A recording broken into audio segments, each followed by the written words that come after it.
ایک حدیث شریف ہے کہ ایک گھڑی کا تفکر 60 سال کی عبادت سے بہتر ہے۔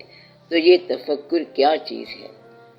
تفکر جو ہے یہ بیان کی چیز نہیں ہے۔ مقصد یہ ہے کہ ایک گھڑی کا تفکر جو ہے تو سوچو وہ گھڑی کتنے سال کی ہے جسے گھڑی کہا جا رہا ہے۔ تفکر یہ ہے کہ جب آپ کبھی اس کائنات میں غور کرنا شروع کرتے ہو تو یہاں سے بات شروع ہوتی ہے کہ یہ سب کیا ہے، یہ سبزہ و گل کہاں سے آتے ہیں، ابر کیا چیز ہے، ہوا کیا ہے، یہ مشرق کیوں ہے، مغرب کیوں ہے، مشرقین کیسے ہوتے ہیں، مغربین کیسے ہوتے ہیں، مشارق کیا ہیں، مغارب کیا ہیں، ایک مشرق ہے کہ دو مشرق ہیں، ایک جنت ہے کہ جنتین ہے، کیا بات ہے، یعنی کہ ستاروں کا سفر کیا ہے۔ اب آپ اس پہ ذرا غور کر رہے ہیں، اور اگر آپ آئے ہیں، آنا تھا تو جانا کیوں ہے، اگر جانا ہی ہے تو آنا کیوں ہے، اور یہاں یہ آپ سوچ رہے ہیں، تفکر کر رہے ہیں۔ پھر یہ کہ جو مجھ سے پہلے لوگ تھے وہ کہاں چلے گئے، یہ سارے کا سارا جو ہے مقدور ہو تو خاک سے پوچھوں کہ اے لعین تو نے وہ گنج ہائے گراں مایا کیا کیے، کہاں گئے وہ دولت مند لوگ، کہاں گئے وہ خوبصورت چہرے، کدھر گیا سارا واقعہ۔ اور پھر اقبال رحمت اللہ نے کہا ہے کہ پالتا ہے بیج کو مٹی کی تاریکی میں کون، کون دریاؤں کی موجوں سے اٹھاتا ہے سحاب، کس نے بھر دی موتیوں سے خوش آئے گندم کی جیب، یہ زمیں کس کی ہے، کس کا ہے یہ نور آفتاب، کون لایا کھینچ کر پچھم سے بعد سازگار، موسموں کو کس نے سکھلائی ہے خوئے انقلاب۔ انسان سوچتا ہے کہ پھر یہ موسم بدلنے شروع ہو جاتے ہیں، اتنے پرفیکٹ موسم بدلتے ہیں، ہر سال دسمبر میں ہی آتا ہے، سردیوں میں آتا ہے، کیا بات ہے، یہ کبھی لیٹ نہیں ہوا۔ اور ہر سال جون کا دن جو ہے گرم ہوتا ہے، اور جولائی کے مہینے بھی ویسے ہوتے ہیں، اور ساون ویسا ہی ہوتا ہے، اور یہ سب یوں ہی ہوتا ہے، اور یہ چاند گھٹتا بڑھتا رہتا ہے۔ واٹ از دس؟ یہ کیا ہے؟ اتنی پرفیکٹ مشینری بنانے والا کارساز کون ہے؟ جس نے یہ کائنات پرفیکٹ بنائی ہے، اور اس کائنات میں آپ غور کریں، وہ میں آپ کو بتا رہا ہوں کہ جہاں جہاں آپ نے غور کرنا ہے، کائنات بنانے والے پر آپ غور کر رہے ہیں۔ پہلے کائنات کی صنائی پہ آپ غور کرو کہ اس کائنات میں کوئی چیز امپرفیکٹ نظر آئی، کوئی کمی نظر آئی، پھر نگاہ اٹھا لو۔ اللہ تعالیٰ کہتا ہے پھر ایک بار نگاہ اٹھا لو، نگاہ خیرہ ہو کے واپس آ جائے گی۔ Did you find anything wrong anywhere؟ Perfect machinery بنا دی، پرفیکٹ نظارہ بنا دیا، اور میخوں کی طرح پہاڑوں کو گاڑ دیا، اور دریاؤں کو روانی دی، اور ستونوں کے بغیر چھت قائم کر دی۔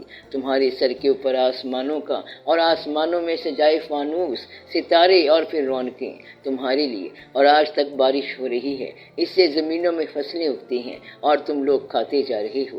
پھر تمہارے لیے جانور پیدا کیے، اور ان کی کھال اور ان کی اون اور وغیرہ وغیرہ تمہارے لیے کیا آسودگیاں ہیں۔ اگر پانی کو میں کڑوا کر دوں تو تمہاری ساری سائنس فیل ہو جائے۔ پانی میں مٹھاس ہے، شکر ادا کرو کہ یہ مٹھاس قائم ہے، یعنی کہ ممتا میں مٹھاس ہے، شکر ادا کرو کہ قائم ہے۔ بھائیوں میں مٹھاس ہے، شکر کرو قائم ہے۔ تو یہ مٹھاس بڑی چیز ہے۔ تم دھوکے میں مٹھاس دیکھتے ہو، مٹھاس میں دھوکہ دیتے ہو، یہی تو تمہیں سمجھ نہیں آتی۔ بہرحال یہ مٹھاس جو ہے یہ بڑی خاص ہے، اس پہ غور کرو۔ سب چیز پرفیکٹ ہے، اب یہ جنرل کریٹڈ یونیورس پرفیکٹ ہے، ٹھیک ہے نا؟ آپ بات سمجھ رہے ہیں کہ کیا ہے پرفیکٹ، مکمل، ہر ساتھ ایز اٹ از، جیسے کا تیسا یوں کا توں۔ اور اللہ تعالیٰ کہتا ہے کہ میں جوں کا توں ہوں، ویسے کا ویسا جیسا میں تھا، اور میں ہوں اور میں رہوں گا۔ آپ تو خالق ہیں، آپ کی مخلوق بھی ہمیشہ رہے گی۔ ہمیں تو سورج بھی لازوال لگتا ہے، ہمیں چاند بھی لازوال لگتا ہے۔ کہتا ہے کیا یہ سورج ختم ہو جائے گا؟ کہتا ہے بہت جلدی ختم ہو جائے گا۔ کہتا ہے کب تک ختم ہو جائے گا؟ کہتا ہے کہ کچھ کروڑ سال کے بعد ختم ہو جائے گا۔ کہتا ہے تم کیا باتیں کر رہے ہو؟ کہتا ہے یہ کب سے ہے؟ کہتا ہے کہ یہ حال ہی کی بات ہے، ابھی شروع ہوا۔ کب شروع ہوا؟ کہتا ہے کہ 70 کروڑ سال ہو گئے، ابھی تو تھوڑا ہی عرصہ ہوا کہ شروع ہوا ہے۔ تو یہ سائنس کی باتیں ہیں، اور کائنات دریافت ہو گئی اور معلوم ہو گیا۔ کیا معلوم ہو گیا؟ نئی ایک کہکشاں دریافت ہو گئی ہے۔ نئی کہکشاں کہتا ہے پاس ہی ہے، کتنی کہتا ہے کہ اگر وہاں سے فاصلہ روشنی طے کرتی ہوئی زمین پر آتی ہے تو 70 سال میں پہنچ جاتی ہے، تو یہ 70 سال کتنے ہوتے ہیں؟ کہتا ہے کہ 70 سال کے سیکنڈ بنا کے 1,86,000 میل سے ضرب دے دو، بس اتنے میل ہو جائیں گے، بس نزدیک ہی ہے۔ کہتا ہے کہ یہ ایک کہکشاں ہے، اس سے آگے 500 سال کے فاصلے والے کہکشاں پڑے ہوئے ہیں۔ کیا یہ بالکل چھوٹی سی کائنات ہے؟ اور پھر پرفیکٹ کے پرفیکٹ ہے، ستارہ ستارے سے کلیش نہیں کرتا، جھگڑا نہیں کرتا کہ تو میرے راستے میں آ گیا، تو نے آج حادثہ کر دیا، تم کدھر سے آگے ہو۔ تمہاری طرح کوئی یہ جھگڑا نہیں کرتا کہ یہ کرسی میری ہے، یہ میز تیری ہے، یہ تیری قبر ہے، یہ میری قبر ہے، تو اس میں جھگڑا کوئی نہیں ہے، پرفیکٹ ایز اٹ از۔ کچھ ستارے ٹھنڈے ہیں کہ خیال بھی یخ ہو جائے، کچھ اتنے گرم ہے کہ حدت ہو جائے اور سورج بھی اڑ جائے، سورج ان کی گرمی سے پناہ مانگتا ہے، تو وہ اتنے گرم ستارے ہیں۔ آپ بات سمجھ رہے ہیں؟ تمام ستاروں اور سیاروں میں اگر زندگی ہے تو زمین پر ہے، تمام سیاروں اور تمام ستاروں میں اگر کوئی زندگی ہے تو زمین پر ہے۔ اب فوقیت کا مسئلہ شروع ہو گیا۔ کیا ہوا؟ فوقیت کا مسئلہ شروع ہو گیا۔ یہ زمین سورج سے بہتر، چاند سے بہتر، باقی ستاروں سے بھی بہتر ہے، کیونکہ یہاں پر زندگی ہے۔ اس کو جاننے والا ایک انسان ہے، اشرف المخلوقات۔ اب اشرف المخلوقات کے ذمے مخلوق کو اسٹڈی کرنے کے بعد اپنے شرف کا ثبوت دینا ہے، تو کائنات کے خالق کو دریافت کر۔ 1 سیکنڈ کی بات ہے، ایسا شخص کہتا ہے کہ سبحان اللہ فتبارک اللہ احسن الخالقین، بس اس کو سجدہ ہے۔ وہ کہتا ہے میں اللہ کو دریافت نہیں کر سکتا، کیونکہ میں تو اپنی کائنات کو دریافت نہیں کر سکتا، مجھے تو اپنا ہونا اور نہ ہونا سمجھ نہیں آتا۔ جس نے بھی اس کو بنایا ہے ہم اس کے سامنے جھک جاتے ہیں۔ اس نے اتنا پرفیکٹ بنایا کہ ہر سال دسمبر میں ٹھنڈک آتی ہے تو ایک لمحے کا تفکر جو ہے وہ آپ کو 60 سال کی عبادت سے آگے لے جاتا ہے۔ عبادت میں آپ نے اللہ کے لیے رجوع کرنا تھا، اور یہ ایک ایسا لمحہ ہے کہ اس میں آپ نے اللہ کی طرف رجوع کر لیا۔ مثلا وہ زمین کے اندر بیج کو پالنے والا ہے، ایک بیج کے اندر 100 درخت ہیں۔ اگر بیج سے پوچھو کہ تم کتنے ہو اور تم میں کتنے درخت ہیں، تو وہ کہے گا کہ کئی ملین، کئی کروڑ۔ ایک درخت کے بیج کے اندر کتنے درخت ہیں؟ اگر آپ تمام بیج گن لیں اور تمام درخت گن لیں اور ان درختوں کے بیج گن لیں، ان کے درخت گن لیں اور آنے والے زمانے گن لیں، تو پتہ چلے گا کہ ایک بیج ہے کیا۔ ایک انسان 4 نسلوں کے بعد 400-500 رشتہ داروں والا ہوگا، بچے ہوں گے، بچوں کے بچے ہوں گے، پرانا مکان ایک ایک اینٹ تقسیم ہو جاتا ہے، پھر لوگ بھول جاتے ہیں کہ وہ کہاں کے رہنے والے ہیں، نسل بدل جاتی ہے، کوئی شاہ جہانی اور کوئی شاہ جہاں آبادی بن جاتا ہے، کیا سے کیا نام بن جاتے ہیں، اس طرح دنیا پھیلتی ہے۔ پھر جب یہ بات سمجھ آ گئی کہ اللہ آج تک جوں کا توں ہے، آج تک اس کی اذان ویسے کی ویسی ہے، اس کا قرآن ویسے قائم ہے، پہاڑ ویسے ہی قائم ہے۔ آپ نے پہاڑ کو توڑا پھوڑا، بہت کچھ نکالا، بجری نکالی، کرش نکالا، پھر بھی پہاڑ وہیں کا وہیں ہے، پہاڑ ختم نہیں ہوتا۔ جتنی سڑکیں بنا لو وہ ختم نہیں ہوتا، سمندر سے جتنے دریا نکال لو وہ ختم نہیں ہوتا، پہاڑ کی برف پگھل جائے پھر بھی ختم نہیں ہوگا، کوئی شے ختم نہیں ہوتی، ہر شے جوں کی توں ہے۔ پھر وہ کون سا خزانہ ہے جو اننڈنگ ہے، اور وہ کون ہے جو اس کا خالق ہے؟ یہ کیا نظام ہے؟ اس نظام کو داد دیتے ہوئے اب سجدہ کر۔ یہ سجدہ 60 سال کی عبادت سے بہتر ہے۔ آپ بات سمجھیں، یہ ایک لمحے کی بات ہے، کبھی غور کیا کرو اور کہو کہ جس نے یہ کائنات بنائی اس کو سلام۔ یہ تو ہونا چاہیے، یہ سلام مانگتا ہے کہ آسمانوں اور زمین میں جو چیز بھی ہے وہ اس کی تسبیح کرتی ہے اور جھک کے بیان کرتی ہے، اپنے اپنے مدار میں چلتی ہے۔ ستارے اور سیارے، جمیل اور جسیم، سب اپنے اپنے مدار میں چلتے جا رہے ہیں، کوئی کسی کے مدار کو نہیں چھیڑتا۔ یہ بندہ ہے جو بندے کو نقصان پہنچاتا ہے، وہاں تو کوئی کسی سے کچھ نہیں چھینتا۔ سورج روشنی دیتا جا رہا ہے۔ میں نے آپ کو کتاب میں لکھ کر دیا تھا کہ سورج سے کسی نے پوچھا کہ تیرا مذہب کیا ہے، سورج نے کہا کہ مذہب کیا ہوتا ہے، روشنی دینا ہی ہمارا مذہب ہے، بس وہ روشنی دیتا جا رہا ہے۔ آپ لوگوں سے پوچھا جائے کہ کون ہو، تو کہیں گے کہ شیعہ ہیں یا سنی ہیں، بس جھگڑا ہے۔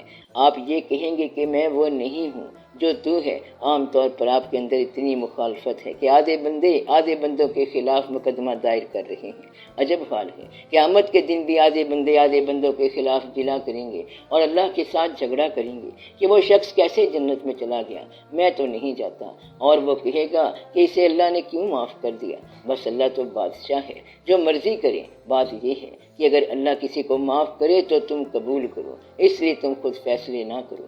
اللہ وہ ہے جس کی موجودگی میں تمہیں فیصلے کا حق نہیں ہے، وہ جس کو چاہے معاف کر دے۔ اگر وہ معاف کر دے تو تم گلہ کرنے والے کون ہو؟ اس نے سب سے پہلے اسے معاف کرنا ہے جسے تم نے معاف نہیں کرنا، لہذا تم بھی اس شخص کو معاف کر دو۔ اس لیے میں بار بار تمہیں کہتا ہوں، سب کے سامنے کہتا ہوں کہ آج دل سے یہ اعلان کرو، یا اللہ ہم سب کے سامنے دل سے یہ اعلان کرتے ہیں کہ ہم نے سب کو معاف کر دیا۔ جن لوگوں نے ہمیں ناراض کیا ان کو بھی معاف کرتے ہیں، جس نے نقصان پہنچایا اور ہم پر ظلم کیا اس کو بھی معاف کرتے ہیں، سب کو معاف کر دیا۔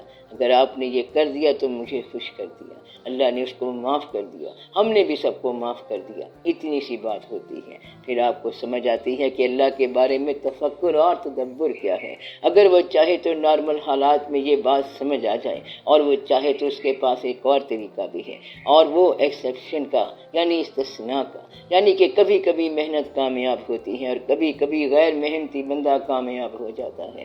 عام حالات میں یہ ہوتا ہے کہ جس نے پیسہ بچایا وہ اس کے کام آیا، اور ایسا بھی ہوتا ہے کہ جس نے پیسہ نہ بچایا وہ بھی اس کے کام آیا۔ کہتا ہے کہ عجب بات ہے کہ تو خوش رہتا ہے حالانکہ تجھے غم کے علاوہ کچھ نہیں ملا۔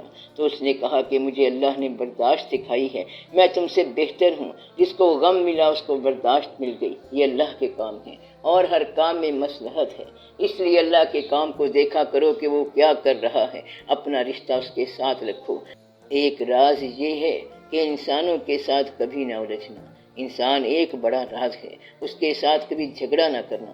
جب اللہ چاہتا ہے تو سب انسان سیٹ ہو جاتے ہیں، جب نہیں چاہتا تو سارے اجنبی ہو جاتے ہیں۔ اگر اس سے کہیں کہ میں آپ سے ملنے آیا ہوں تو وہ کہے گا کہ میں آپ کو جانتا ہی نہیں۔ پھر کہو کہ میں وہی ہوں جو آپ سے وہاں ملا تھا، آپ نے کارڈ دیا تھا۔ کہتا ہے کارڈ تو میرا ہے مگر معاف کرنا میں آپ کو پہچانا نہیں ہوں۔ اور جب اچھا وقت آتا ہے تو پھر ڈھونڈ کے اور آ کے ملتے ہیں۔ تو یہ بات ہے، بس اللہ جب چاہے، اس لیے آپ لوگ خیال کیا کریں۔ 1 گھنٹے کا بلکہ 1 منٹ کا تفکر جو ہے وہ بڑی دور تک لے جاتا ہے۔ اللہ کو بڑی سمجھ کے ساتھ پہچاننا کہ بیج جو ہے وہ مٹی میں کیسے پل گیا، مٹی کے اندر رنگ کہاں سے آ گئے، بے رنگ پانی ہے، بے رنگ بیج ہے، بے رنگ مٹی ہے، پھر رنگ کس طرح آ گیا، رنگ ساز کہاں سے آ گیا۔ پانی کی بھی عجب بات ہے، پتوں میں جاتا ہے تو سبز ہو جاتا ہے، پھول میں جاتا ہے تو سرخ ہو جاتا ہے۔ یہ پانی کیا کر رہا ہے، کیا تماشے کر رہا ہے یہ پانی؟ جب آپ لقمہ کھاتے ہیں تو جب یہ لقمہ آنکھوں میں جاتا ہے تو نور بن جاتا ہے، بینائی بن جاتا ہے، اور خیال میں جاتا ہے تو دماغ بن جاتا ہے۔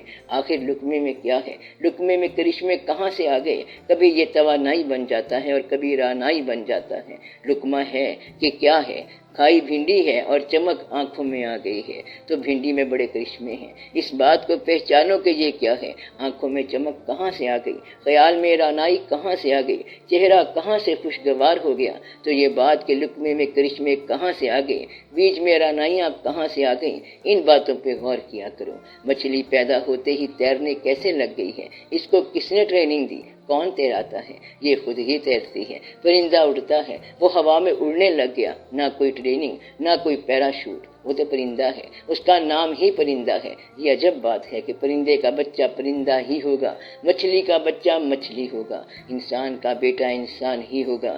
کوئی انسان ایسا نہیں ہوگا جس نے یہ کہا ہو کہ میں نے تھوڑی امینڈمنٹ کی ہے، 1 آنکھ آگے 1 پیچھے ہونی چاہیے، یہ امینڈمنٹ نہیں ہوگی۔ وہ جوں کا توں ویسے کا ویسا ہوگا۔ اس پہ غور کیا کرو۔ ہر انسان دوسرے انسان جیسا ہے، اس کی آنکھ میں بھی آنسو اور اس کی آنکھ میں بھی آنسو، وہ بھی کھاتا ہے، یہ بھی کھاتا ہے، وہ بھی دیکھتا ہے، یہ بھی دیکھتا ہے۔ اس کے ناک بھی تھا اور کان بھی تھے۔ ہر انسان ہر دوسرے انسان کے برابر ہے، اور کوئی انسان کسی دوسرے انسان کے برابر نہیں ہے۔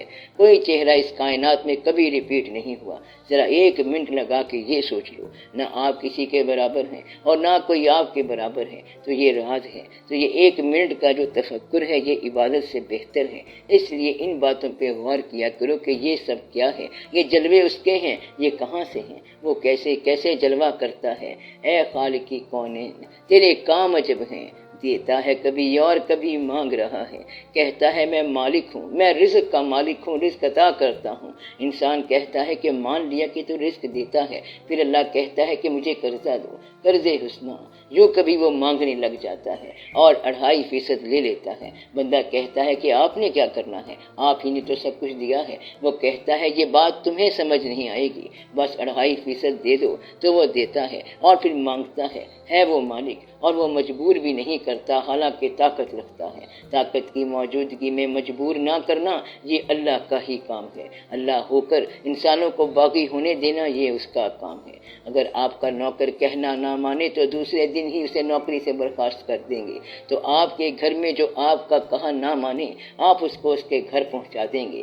آپ بندہ ہو کر خدا کا کہا نہیں مانتے، لیکن وہ کہتا ہے کہ کھانا تو کھاتے جاؤ، تو وہ اسے مال دیتا رہتا ہے۔ اس پہ غور کیا کرو۔ یہ کائنات غور کے لیے ہے، فکر کے لیے ہے۔ دن کو غور کرو تو اور چیز سمجھ آئے گی، رات کو غور کرو تو اور چیز سمجھ آئے گی۔ غور کا مقام ہے 2 بجے سے لے کر 4 بجے تک، صبح صادق سے پہلے بلکہ صبح کاذب سے بھی پہلے۔ غور کرنے کا مقام تب ہے جب پوری کائنات آپ کے ساتھ تنہائی میں ہوتی ہے۔ اس وقت یا تو رات ہے یا حق کی ذات ہے۔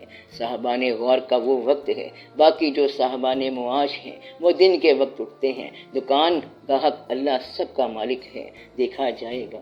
اللہ نے کہا ہے کہ دن تلاش معاش کے لیے ہے اور رات پردہ ہے۔ پردے کے ٹائم میں غور کیا کرو۔ غور کا لمحہ بڑا قیمتی ہوتا ہے۔ آخر میں سب کے لیے دعا ہے، آمین بھی رحمت کا یا ارحم الراحمین۔